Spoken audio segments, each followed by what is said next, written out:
আমি যখন মাদ্রাসায় পড়ি, অনেক ছোট ছিলাম, দাড়ি গজায় নাই তখনও, চট্টগ্রামে হাটাজারি মাদ্রাসায় পড়ি। আমার মনে আছে আমার এক ছাত্র ভাই ছিলেন, কুমিল্লা বাড়ি, নাম আব্দুল কাইয়ুম। জানি না কোথায় আছে, কি করে, কোনো যোগাযোগ নাই, কিন্তু আমার খুব কাছের ছাত্র ভাই ছিলেন, একই ক্লাসে আমরা পড়তাম।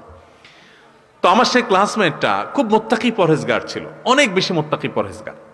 এ আল্লাহর বান্দা, আমার এখনো মনে আছে যে ছাত্রদের মধ্যে দুই চারজন একসাথে হইলে আরেকটা ছাত্রের ব্যাপারে অনেক সময় সমালোচনা হয়, গীবত হয়। কারণ গীবতটা তো শয়তান এখন আমাদের কাছে ঘি ভাত করে দিছে। গীবত এখন কি হয়ে গেছে? ঘি ভাত।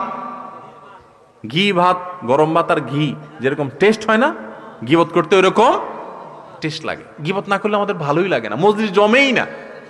মানে কয়েকজন দুইজন আছেন, তাহলে 3 নম্বরটা নিয়ে খোঁচাখুচি না করলে আমাদের ভালো। শয়তান এরকম করে ফেলছেন আমাদের কাছে।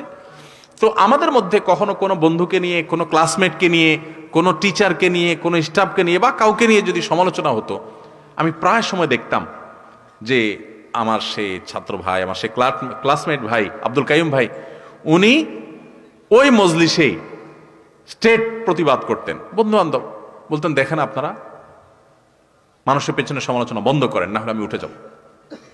বন্ধ যদি করতো তো ভালো, না করলে সে কানে হাত দিয়ে উঠে চলে যেত, এবং প্রায় দিন এই কাজটা করত।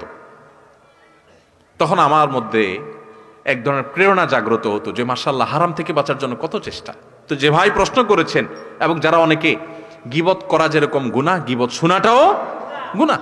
এজন্য যে মজলিসে থাকবেন, গীবত শুরু হলে সেখান থেকে সরে যাবেন, পারলে সেখানে গীবত বন্ধ করবেন, আর না হলে নিজে সরে যাবেন, শুনবেন না। ভাইরে, আমলনামা বরবাদ হয়ে যাচ্ছে।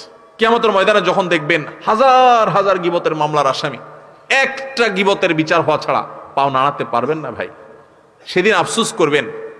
আল্লাহর কসম, একটা গীবতের গুনাহ আমলনামা থেকে মুছতে পারবেন না।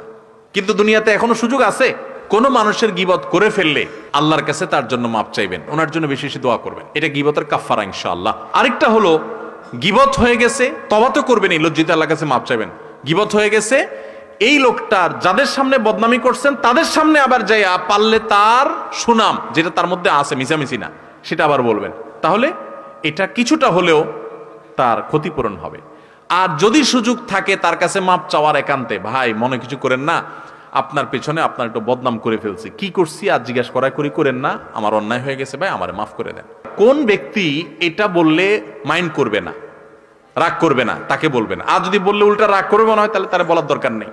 আল্লাহর কাছে ইস্তেগফার করবেন এবং অন্য কাফারাগুলো আদায় করবেন। আল্লাহ আমাদের সবাইকে গীবতের গুনাহ থেকে বেঁচে থাকার তৌফিক দান করুন।